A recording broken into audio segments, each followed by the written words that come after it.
Okay, hello everyone and welcome to this new video review. Today we're going to give a general overview about this new knife I got some days ago. It's from a company called MTech USA Xtreme. It is designed in the US, but it's manufactured in China. The knife runs for about $22 in eBay, and so it's quite a budget knife, but so far it seems to be very well built and well constructed. General specs of the knife is overall length of 22.5 centimeters with a cutting blade of 10 centimeters. The length of the general blade is 12 centimeters and the handle is 10.5 centimeters. The thickness is approximately 4 millimeters wide, thick. So that's the general specs of it. The material of the knife, it's I don't know if you can see there, 440C stainless steel. There it says there is, as you can see there, USA premium design, precision crafted in China. But anyway, even though it's made in China, it feels very nice, very sturdy. It's a drop point blade. There you can see that the tip of the knife is pretty well centered in the general width of the knife. He has quite a big and wide grind there, and a secondary blade there. Right out of the box is not really all that sharp, so it was quite disappointing to find out that I had to sharpen it myself quite a bit. But due to the 440C steel, it's pretty easy to sharp. It didn't take so much work, and it should be it should hold the blade for quite a decent amount of time, and also should resist the rust. I'm sorry. One of the first things you notice right out of the box with this knife is that the handle is really thin.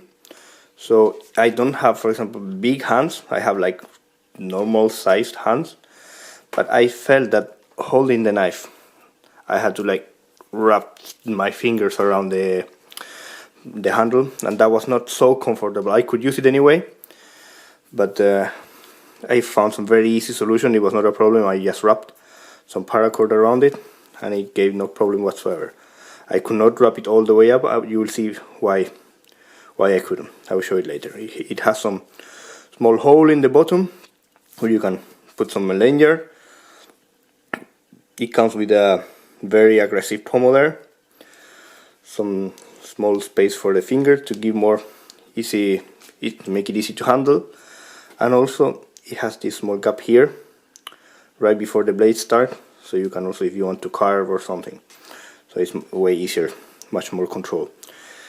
Has also this, I don't know how you call this in English, this space along the blade.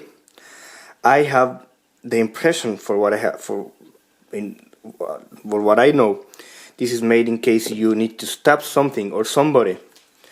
So this helps the knife not to get stuck in the flesh, so you can recover your knife more easily.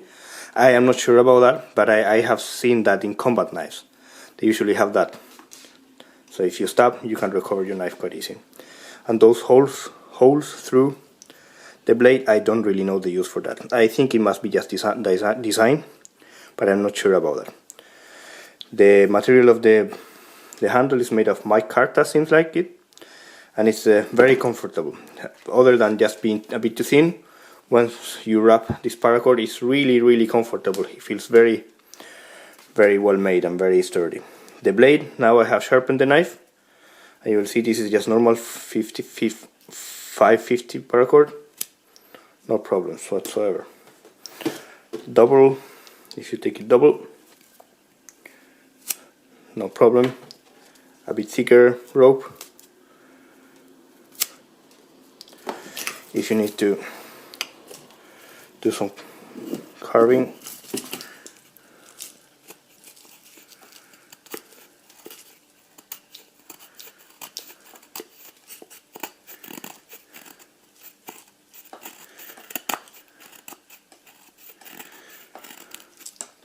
not so complicated. So that was a bit of the functionality of the knife. Now we're going to check the sheath. The sheath is made out of some pretty good quality nylon. It's not the best quality though. Of course, this is a budget knife. It's about $22. So again, it's quite cheap for a survival knife. So that's okay for me. I don't want to buy a very expensive knife.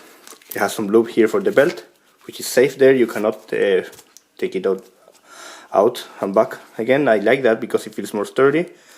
It came with 2 loops with velcro here in case you wanted to have it horizontal in your belt, but in my case I just removed one of them, put some very sturdy elastic band, and I placed some paracord here in the back. So as you see, this is part of my survival kit.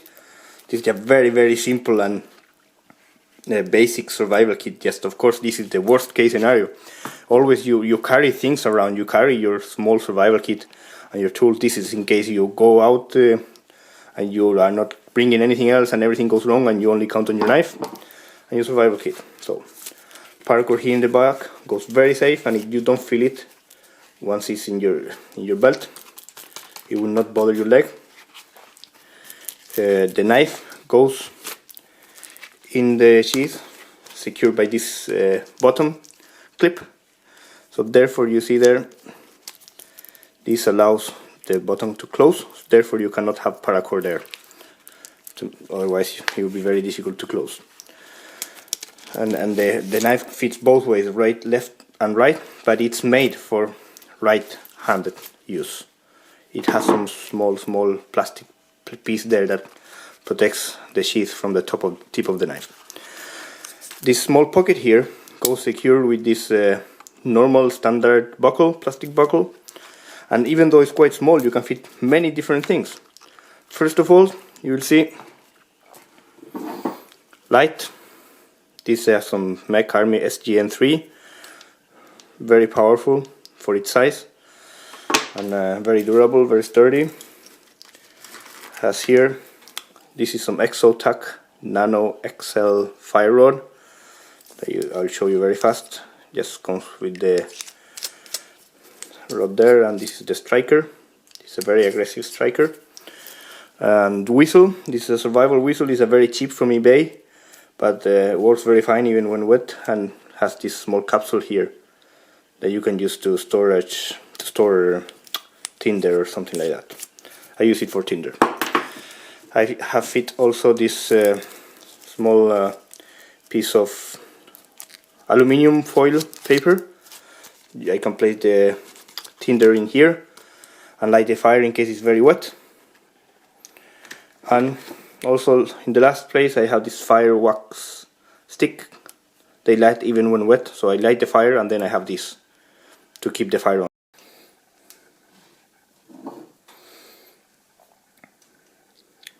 So there you have it. This is the small survival and very basic survival kit that I have built around it. As you can see, I have a signal with the whistle, tinder inside the whistle, fire rod that is waterproofed, watertight, 3 fire wax sticks, the aluminium foil paper, light that can also be used as signal, approximately 4 meters of paracord in the back of your knife, extra paracord here, and the knife itself. So in my opinion, and I haven't really put it to a real tough test, but for what you're paying, $20, and for the quality of the steel, it should be okay. It's not the best steel, but it's pretty decent. I think you're getting quite a good deal. I think the feeling of the knife, in your hand, the feeling of the kind of toughness of it, the thickness of the full tang design, and the amount of gear you can carry with it, and it's so the folder, the sheath is so comfortable. You don't really feel that you are carrying that much. I think it's a pretty good deal. So of course there's many other better quality options. I'm not saying that this is the best quality knife.